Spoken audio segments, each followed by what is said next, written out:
ಸರಿ ಸೆಂಟ್ರಿಗೆ ಬಂದು PDO ಮತ್ತು ಆಡಳಿತಾಧಿಕಾರಿಗಳೇ ಇದ್ರ ವಿರುದ್ಧ ನಿರ್ಣಯ ಅಂಗೀಕರಿಸಬೇಕು ಅಂತ ಸ್ವಯಂ ಪ್ರೇರಿತವಾಗಿ ನಾವು ಹೊರಟಿದೀವಿ ಅಂತ ಹೇಳಿ ನಮಗೆ ಅವರು ಹೇಳಿದ್ರು. ಅಂದ್ರೆ ನಮಗೆ ಗೊತ್ತಿಲ್ಲದೆಯೇ ಜನಸಾಮಾನ್ಯರ ಒಳಗಡೆ ಆತಂಕ, ಇದರ ವಿರುದ್ಧ ನಾವು ಹೋರಾಟ ಮಾಡಲೇಬೇಕು ಅನ್ನೋ ಒಂದು ಕೆಚ್ಚು ಮತ್ತು ಇದು ಇಲ್ಲದೆ ಇದ್ರೆ ಉಳಿಗಾಲ ಇಲ್ಲ ಅನ್ನುವಂತಹ ಒಂದು ಪ್ರಜ್ಞೆ ಜನರೊಳಗಡೆ ವ್ಯಾಪಕವಾಗಿ ವಿಸ್ತರಿಸಿಕೊಂಡಿದೆ. ಅದನ್ನ ನಾವೆಲ್ಲರೂ ಕೂಡ ಮೊಬಲೈಸೇಷನ್ ಮಾಡಬೇಕಾದಂತ ಕೆಲಸ ಇದೆ. ಆ ಕಾರಣಕ್ಕೆ ಆ ಕೆಲಸಕ್ಕೆ ನಾವೆಲ್ಲ ಜೊತೆಯಾಗಿರ್ತೀವಿ, ಜೊತೆಯಾಗಿರೋಣ ಅನ್ನುವಂಥದ್ದು ಒಂದು ಮಾತು. ಇವತ್ತು ಪಶ್ಚಿಮ ಘಟ್ಟ ರೈತ ಸಹಕಾರಿ ವೇದಿಕೆಯಿಂದ ಸಾಗರದಲ್ಲಿ ಕಸ್ತೂರಂಗನ ವರದಿಯ ವಿರುದ್ಧವಾಗಿ ಒಂದು ಸಭೆಯನ್ನು ಸಂಘಟನೆ ಮಾಡಿ ಕಸ್ತೂರಂಗನ ವರದಿಯನ್ನು ರೈತರ ಪರವಾಗಿ ಮಾರ್ಪಾಡು ಮಾಡಬೇಕು ಮತ್ತು ಅದನ್ನು ಈಗಿರುವ ವರದಿಯನ್ನು ವಿರೋಧ ಮಾಡೋದ್ರಿಂದ ನಾವು ಒಂದು ಸಮಗ್ರವಾದ ಮೀಟಿಂಗನ್ನು ಸಹಕಾರಿ ಸಂಸ್ಥೆಗಳ ಪದಾಧಿಕಾರಿಗಳ ಜೊತೆಗೆ ಮತ್ತು ಬೇರೆ ಬೇರೆ ಪ್ರಮುಖರ ಜೊತೆಗೆ ಇವತ್ತು ಇಲ್ಲಿ ಮೀಟಿಂಗ್ ಮಾಡಿ ಒಂದು ತೀರ್ಮಾನ ಮಾಡಿದ್ದೀವಿ. ಇದೇ ತಿಂಗಳು 29ನೇ ತಾರೀಕು ಅಂದರೆ ಆಗಸ್ಟ್ 29ನೇ ತಾರೀಕು ಇದರ ಮೊದಲ ಪಾದಯಾತ್ರೆ ಹೊಸನಗರದಲ್ಲಿ ನಡೀತದೆ. ಹೊಸನಗರ ಅಂಗಡಿಯಿಂದ ಪ್ರಾರಂಭ ಆಗಿ ಹೊಸನಗರದಲ್ಲಿ ಪಾದಯಾತ್ರೆ ಮಾಡಿ ಆಮೇಲೆ ಸಾರ್ವಜನಿಕ ಸಭೆ, ಸರ್ಕಾರಕ್ಕೆ ಕೇಂದ್ರ ಮತ್ತು ರಾಜ್ಯ ಸರ್ಕಾರಕ್ಕೆ ಮನವಿಯನ್ನು ಸಲ್ಲಿಸುವಂಥ ಕಾರ್ಯಕ್ರಮ. ಅದೇ ಥರದಲ್ಲಿ ಸಾಗರದಲ್ಲಿ ಇವತ್ತು ತೀರ್ಮಾನ ಆಗಿದೆ. ಸೆಪ್ಟೆಂಬರ್ 3ನೇ ತಾರೀಕು ಗುರುವಾರ ಬೆಳಗ್ಗೆ 8:00 ಆವಿನಹಳ್ಳಿಯಿಂದ ಪಾದಯಾತ್ರೆ ಪ್ರಾರಂಭ ಆಗುತ್ತೆ. ಸಾಗರದವರೆಗೂ ಬರುತ್ತೆ. ಮಧ್ಯ ಇಲ್ಲಿವರೆಗೂ ಜನ ಒಂದು ಉದ್ದುದ್ದು ಸೇರುವಂಥ ಒಂದು ವಾತಾವರಣ ಇದೆ. ಬಹಳ ದೊಡ್ಡ ಸಂಖ್ಯೆಯಲ್ಲಿ ರೈತರು, ಇದರ ಬಾಧಿತರು ಯಾರ್ಯಾರಿದ್ದಾರೆ ಅವರೆಲ್ಲರೂ ಬರುವಂಥ ಬಹಳ ದೊಡ್ಡ ಸಂಖ್ಯೆಯಲ್ಲಿ ಜನ ಸೇರುವಂಥ ಸಂದರ್ಭಗಳಿದ್ದಾವೆ.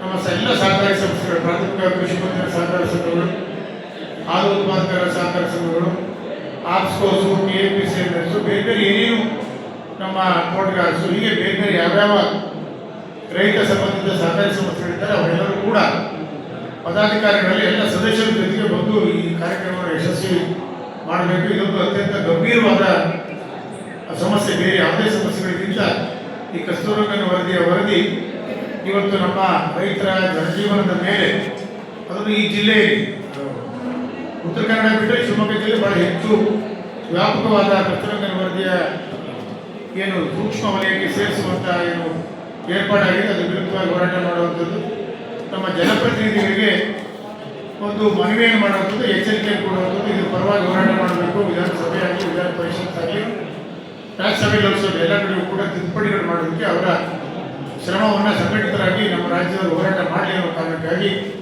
ಜನಾಂದೋಲನವನ್ನು ನಿರ್ಮಾಣ ಮಾಡುವ ಕೆಲಸವನ್ನು ನಾವು ಮಾಡ್ತಾ ಇದ್ದೀವಿ. ನಾವು ಮೂಲತಃ ಸಾಗರ ಸಮಾಜವಾದಿ ಹೋರಾಟದ ಹಿನ್ನೆಲೆಯಲ್ಲಿ ಬಂದಂಥ ತಾಲೂಕು, ಹಾಗೆ ಹೊಸನಗರ ಮತ್ತು ತೀರ್ಥಹಳ್ಳಿ 3 ತಾಲೂಕು ಕೂಡ ಹಾಗೆ ಇದ್ದಾವೆ. ಇವೆಲ್ಲದರ ಮೂಲಕ ನಾವು ಹೋರಾಟವನ್ನು ಮಾಡ್ತೀವಿ. ಇದೊಂದು ಗುರಿಯನ್ನು ಮುಟ್ಟಬೇಕು ನಾವು. ಯಾಕೆಂದರೆ 7ನೇ ಬಾರಿ ಈ ಅಬ್ಜೆಕ್ಷನನ್ನು ಕೇಂದ್ರದ ಅರಣ್ಯ ಮತ್ತು ಹವಾಮಾನ ಪರಿಸರ ಸಚಿವಾಲಯ 60 ದಿನದ ಗಡುವನ್ನು ಕೊಟ್ಟಿದೆ. ಕಳೆದ ಜುಲೈ 27ನೇ ತಾರೀಕು ಪ್ರಾರಂಭ ಆಗಿ ಸೆಪ್ಟೆಂಬರ್ 25ರವರೆಗೆ ಇದು ಅಬ್ಜೆಕ್ಷನ್ ಆಕ್ಷೇಪಣೆ ಸಲ್ಲಿಸೋದಕ್ಕೆ ಸೆಪ್ಟೆಂಬರ್ 25 ಅಂತಿಮ ದಿನ. ನಮ್ಮೆಲ್ಲ ಸಹಕಾರಿ ಸಂಸ್ಥೆಗಳು ಇವತ್ತು ಗ್ರಾಮ ಪಂಚಾಯಿತಿ, ತಾಲೂಕು, ಜಿಲ್ಲಾ ಪಂಚಾಯಿತಿ ಚುನಾಯಿತ ಪ್ರತಿನಿಧಿಗಳು ಇದೇ ಇರೋದ್ರಿಂದ ಸಹಕಾರಿ ಸಂಸ್ಥೆಗಳು ಸಂಪೂರ್ಣವಾಗಿ ರೈತರ, ಕೃಷಿ ಕಾರ್ಮಿಕರ ಸಂಸ್ಥೆಗಳಾಗಿರೋದ್ರಿಂದ ಅವೆಲ್ಲರೂ ಕೂಡ ಅದರಲ್ಲಿ ಭಾಗವಹಿಸಿ ಅವರ ಸಭೆಗಳಲ್ಲಿ ನಿರ್ಣಯ ಮಾಡಿ ಇದು ಯಶಸ್ವಿಯಾಗುತ್ತೆ. ಯಾಕೆಂದರೆ ಇದು ಯಶಸ್ವಿಯ ಹಿಂದೆ ಸಹಕಾರಿ ಸಂಸ್ಥೆಗಳ ಪಾತ್ರ ಬಹಳ ದೊಡ್ಡದು ಆಗಬೇಕು ಅನ್ನುವಂಥ ಮನವಿಯನ್ನು ಕೂಡ ಮಾಡ್ಕೊಂತ ಜನರು ಇದರಲ್ಲಿ ಭಾಗವಹಿಸಬೇಕು. ಜನಪ್ರತಿನಿಧಿಗಳು ಕೂಡ ಇದೊಂದು ಪಕ್ಷಾತೀತವಾದ ರೈತ ಸಹಕಾರಿ ವೇದಿಕೆ, ಯಾವುದೇ ಪಕ್ಷದ ರಾಜಕಾರಣ ಇಲ್ಲಿ ನುಸುಳಬಾರದು ನಮ್ಮ ಮೂಲತಃ ನಮ್ಮ ತೀರ್ಮಾನ. ಆ ಕಾರಣಕ್ಕಾಗಿ ಯಾವುದೇ ಪಕ್ಷದ ಪ್ರಮುಖರನ್ನು ಇಲ್ಲಿ ಕರೆದಿಲ್ಲ. ಬರೀ ಸಹಕಾರಿ ಮುಖಂಡರು, ಬೇರೆ ಬೇರೆ ಜನಸಂಘಟನೆಗಳಿರುವಂಥದ್ದು ನಾವು ಇಲ್ಲಿ ಕರೆದಿದ್ದೇವೆ. ಇದು ನಮ್ಮೆಲ್ಲರ ಒಗ್ಗಟ್ಟಿನ ಮನವಿ. ಸಾಗರ ತಾಲೂಕು ಪಶ್ಚಿಮ ಘಟ್ಟ ರೈತ ಸಹಕಾರಿ ವೇದಿಕೆಯ ಮನವಿ ನಮ್ಮೆಲ್ಲ ರೈತ ಬಂಧುಗಳಿಗೆ, ದಯಮಾಡಿ 3ನೇ ತಾರೀಕು ಕ್ಷಮಿಸಬೇಕು. ಸೆಪ್ಟೆಂಬರ್ 3ನೇ ತಾರೀಕು ಗುರುವಾರ ಬೆಳಗ್ಗೆ 8:30ಕ್ಕೆ ಆವಿನಹಳ್ಳಿಗೆ ಬಂದು ಸೇರುವಂಥದ್ದು. ಮತ್ತೆ ಎಲ್ಲೆಲ್ಲಾಗುತ್ತೆ ಬಂದು ಸೇರ್ಕೊಳ್ಳೋದಕ್ಕೆ ಅವಕಾಶ ಇದೆ. ಬೆಳಗ್ಗೆ ಅಲ್ಲಿ ನಮ್ಮ ಉಪಹಾರವನ್ನು ಮುಗಿಸಿ ಅಲ್ಲಿಂದ ಬಂದು ಇಲ್ಲಿ ಕಾರ್ಯಕ್ರಮ 1:30ಕ್ಕೆ ಮುಗಿಯುತ್ತದೆ. ತದನಂತರ ಉಪಹಾರವನ್ನು ಸ್ವೀಕಾರ ಮಾಡಿ ಮನೆಗಳಿಗೆ ಹೋಗುವಂಥದ್ದು ಮತ್ತು ನಿರಂತರವಾಗಿ ಈ ಕಾರ್ಯಕ್ರಮ ಇದು ಗುರಿ ಮುಟ್ಟುವವರೆಗೂ ಈ ಕಾರ್ಯಕ್ರಮ ಕಟ್ಕೊಂಡು ಹೋಗಬೇಕು ಅನ್ನೋದು ಈ ಒಂದು ಸಂಘಟನೆಯ ಉದ್ದೇಶ. ಈಗಾಗಲೇ ಮಾನ್ಯ ಮಂಜಾಗೌಡರು ಹೇಳಿದಾಗೆ ಸೆಪ್ಟೆಂಬರ್ 3ನೇ ತಾರೀಕು ಗುರುವಾರ ಆವಿನಹಳ್ಳಿಯಿಂದ ಸಾಗರಕ್ಕೆ ಒಂದು ಬೃಹತ್ ಜಾಥಾ ಹೊರಡಲಿದೆ.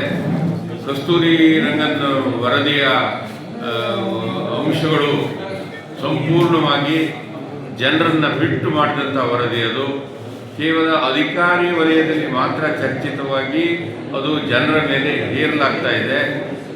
ಜನರ ಪಾಲ್ಗೊಳ್ಳುವಿಕೆ ಇದರಲ್ಲಿ ಇಲ್ಲ, ಗ್ರಾಮ ಸಭೆಗಳಾಗಿಲ್ಲ, ಗ್ರಾಮದ ಜನರ ಅಭಿಪ್ರಾಯವನ್ನು ಕೂಡ ಇಲ್ಲಿ ಪಡೆದಿಲ್ಲ. ಆದ್ದರಿಂದ ಗ್ರಾಮದ ಜನರನ್ನ ಕತ್ತಲಲ್ಲಿಟ್ಟು ಆ ಗ್ರಾಮದಲ್ಲಿ ಸೂಕ್ಷ್ಮ ವಲಯ ಅಂತೇಳಿ ಘೋಷಣೆ ಮಾಡೋದೇನಿದೆ ಅದು ಅತ್ಯಂತ ಆಘಾತಕಾರಿಯಾದದ್ದು. ಆದ್ದರಿಂದ ನಾವು ಈ ವರದಿಯನ್ನು ತಿರಸ್ಕರಿಸಿದ್ದೇವೆ. ಜನತಂತ್ರಾತ್ಮಕವಾಗಿ ಈ ವರದಿ ಇಲ್ಲ, ಈ ಅಧಿಸೂಚನೆಯೂ ಕೂಡ ಇಲ್ಲ. ಆದ್ದರಿಂದ ಜನ ಎಲ್ಲರೂ ಕೂಡ ಒಗ್ಗಟ್ಟಾಗಿ ನಾವು ಈ ವರದಿಯನ್ನು ನಾವು ವಿರೋಧ ಮಾಡ್ತೀವಿ, ಅದನ್ನು ತಿರಸ್ಕರಿಸ್ತೀವಿ. ಅದಕ್ಕೋಸ್ಕರ ಒಂದು ಜನಾಂದೋಲನ ಇವತ್ತು ನಮ್ಮ ಜಿಲ್ಲೆಯಲ್ಲಿ ಪ್ರಾರಂಭ ಆಗುತ್ತೆ. ಶಿವಮೊಗ್ಗ ಜಿಲ್ಲೆ ಒಂದೇ ಅಲ್ಲ, ಇಡೀ ಕರ್ನಾಟಕ ರಾಜ್ಯದಲ್ಲಿ 1449 ಗ್ರಾಮಗಳ ಜನರು ಕೂಡ ಈ ಧ್ವನಿಗೆ ಅವರು ಸಹಕರಿಸ್ತಾ ಇದ್ದಾರೆ ಮತ್ತು ಪ್ರತಿಭಟನೆ ಮಾಡ್ತಾ ಇದ್ದಾರೆ. ಸುದೀರ್ಘವಾಗಿ ನಾವು ಚರ್ಚೆಯನ್ನು ಎಲ್ಲರೂ ಮಾಡಿದ್ದೀವಿ. ಯಾಕೆಂದರೆ ಇದು ಸಣ್ಣ ವಿಷಯ ಅಲ್ಲ. ಇದು ನಾನು ಇದನ್ನು ತುಂಬ ನೆಗ್ಲೆಕ್ಟ್ ತಗೊಂಡಿದ್ದೆ. ಇದೇನು ಆಗೋದಿಲ್ಲ, ಇದು ಅವಾಗ ಹಿಂದೆ ಬಂದಿತ್ತು, ಈ ಸರಿನೇ ಏನೂ ಆಗಲ್ಲ, ಹೀಗೆ ಹೋಗುತ್ತೆ ಅಂತೇಳಿ ನಾನು ತುಂಬ ನೆಗ್ಲೆಕ್ಟ್ ತಗೊಂಡಿದ್ದೆ. ಕೊನೆಗೆ ಅನೇಕ ಜನ ನಮಗೆ ಕರೆ ಮಾಡಿ ಕೇಳಿದ್ರು, ಏನ್ರಿ ಬೇಸೂರು ಸೇರಿದೆ, ನಿಮ್ಮ ಅಂಬಲಗೋಡು ಸೇರಿದೆ, ಕೋಳೂರು ಸೇರಿದೆ, ಆಮೇಲೆ ಹೊಳೆದಾಚಿಗೆ ಕರೂರು ವಾರಕ್ಕೆ ಪೂರ್ತಿ ಸೇರಿದೆ, ಒಂದು ಹೊಲ ಮುಸುರಿ ಅಂತ ಇರಲ್ಲ, ಯಾಕೆ ನಿಮಗೆ ಅಣು ವಿದ್ಯುತ್ ಸ್ಥಾವರ ಈಗ ಹೋಗಿದೆಯಲ್ಲ, ಹೋಗಲಿ ಅಂತ ಸುಮ್ಮನೆ ಇದೆಯಾ ಅಂತ ಕೇಳಿ. ಅಂದ್ರೆ ಇದು ಆಗಿಬಿಟ್ಟು ನಾವು ಅಣು ವಿದ್ಯುತ್ ಸ್ಥಾವರ ಆಗದೇ ಸಿಂಪಲ್ ಆಗಿ ನಿಮ್ಗೆ ಹೇಳ್ಬೇಕಂದ್ರೆ ಈಗ ಇದು ಜಾರಿ ಆಗ್ಬಿಟ್ರೆ ಅಣು ವಿದ್ಯುತ್ ಸ್ಥಾವರ ಆಗದೇ. ನಾನು ಹಾಗಾಗಿ ಸುಮ್ಮನೆ ಇದ್ದೆ, ನಾನು ಬೇಡ ಇದೆ ಆಗದಿಲ್ಲ, ಹೋಗಲಿಲ್ಲ. ಕೊನೆಗೆ ಜನಗಳು ತುಂಬಾ ಹೇಳಿದ್ರಿಂದ ನಮ್ಮ ಬಾಸು ಮನೆ ನಮ್ಮನ್ನೆಲ್ಲ ಶಿವಮೊಗ್ಗ ಕರೆಸಿ ದೊಡ್ಡ ಮೀಟಿಂಗ್ ಮಾಡಿದ್ರು. ಮೀಟಿಂಗ್ ಮಾಡಿ ನೀವು ಯಾಕಪ್ಪ ಎಲ್ಲ ಕಣ್ಣು ಮುಚ್ಚೆ ಕೂತ್ಕೊಂಡಿದ್ರಿ, ನಿಮ್ ಊರೇ ಹಾಳಾಗ್ತಾ ಇದೆ ಅಂತ ಎಲ್ಲ ಹೇಳಿ ಅವರ ನೇತೃತ್ವದಲ್ಲಿ ಜಯಂತ್ರಣ್ಣ ಎಲ್ಲ ಸೇರಿ ರವಿಗೌಡರು ನಾವೆಲ್ಲ ಬಹಳ ಜನ ಹೋಗಿ ಒಂದು ದೊಡ್ಡ ಸಭೆ ಮಾಡಿ, ಸಭೆ ಮುಖಾಂತರ ಒಂದು ಪ್ರೆಸ್ ಮೀಟ್ ಮಾಡಿ ಕೊನೆಗೆ ಅವರು ಚಾಲನೆಯನ್ನ ಮಂಜಾಗೌಡರು ಕೊಟ್ಟರು. ಇವತ್ತು ಕೊಟ್ಟ ಮೇಲೆ ಅವರು ಫಸ್ಟ್ ಮೀಟಿಂಗ್ ಅನ್ನ ಮೊನ್ನೆ ಹೊಸನಗರದಲ್ಲಿ ಮಾಡಿದ್ರು. ಹೊಸನಗರದಲ್ಲಿ ಒಂದು 50 ಜನ ಅಂತ ಕರೆದ್ರೆ ಸುಮಾರು 300 ಜನ ಸೇರಿದ್ರು. ಇವತ್ತು ಕೂಡ ಒಂದು 50 ಜನ ಅಂತ ಕರೆದ್ರೆ ಇಷ್ಟು ದೊಡ್ಡ ಸಂಖ್ಯೆ ನಾವೆಲ್ಲರೂ ಸೇರಿದ್ವಿ. ಯಾಕೆಂದ್ರೆ ನಾವು ಜಾಗೃತರಾಗಬೇಕು. ನಾವು ಜಾಗೃತರಾದ್ರೆ ಮಾತ್ರ ನಮ್ಮ ಬದುಕನ್ನು ನಾವು ಕಟ್ಟಕ್ಕೆ ಸಾಧ್ಯ.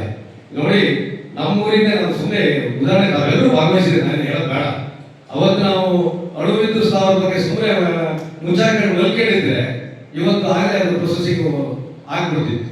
ಹಿಂಗೆ ವರದಿ ಇಲ್ಲ, ಅಲ್ಲಿ ಲೀಕ್ ಆಯಿತು, ಲೀಕ್ ಆದ ತಕ್ಷಣ ಅದಕ್ಕೆ ಏನೇನು ಮಾಡಬೇಕು ಅಂತ ಹೇಳಿ ಎಲ್ಲ ನಮ್ಮ ಊರವರು ಮುಖಂಡರುಗಳ ಜೊತೆಗೆಲ್ಲ ಸಭೆ ಮಾಡಿದ್ವಿ. ಹುಡುಗರುಗಳು ಎದ್ದು ಬಂದ್ರು, ನಮ್ಮ ಜೊತೆಗೆ ನಿಂತರು. ಆಮೇಲೆ ಮಾಧ್ಯಮ ನಮ್ಮ ಜೊತೆಗೆ ನಿಂತು. ನೋಡಿ, ಎಲ್ಲರಿಗಿಂತ ಇಂಪಾರ್ಟೆಂಟ್ ಮಾಧ್ಯಮ. ಇವತ್ತು ನಾವು ಮಾಧ್ಯಮಗಳನ್ನು ಹೊಗಳಲೇಬೇಕು. ಯಾಕೆಂದ್ರೆ ಇವತ್ತು ಇಡೀ ಕರ್ನಾಟಕಕ್ಕೆ ನಮ್ಮ ಅಣು ವಿದ್ಯುತ್ ಸ್ಥಾವರ ಇಡೀ ನ್ಯಾಷನಲ್ ನ್ಯೂಸ್ ಆಗ್ಬಿಡ್ತದೆ. ನನಗೆ ಎಲ್ಲ ಮಾಧ್ಯಮ ನ್ಯಾಷನಲ್ ನ್ಯೂಸ್ ಅವರು ನನಗೆ ಕಾಲ್ ಮಾಡಿದ್ರು, ಏನ್ರಿ ಇದು ಅಣು ವಿದ್ಯುತ್ ಸ್ಥಾವರ ಅಂತ.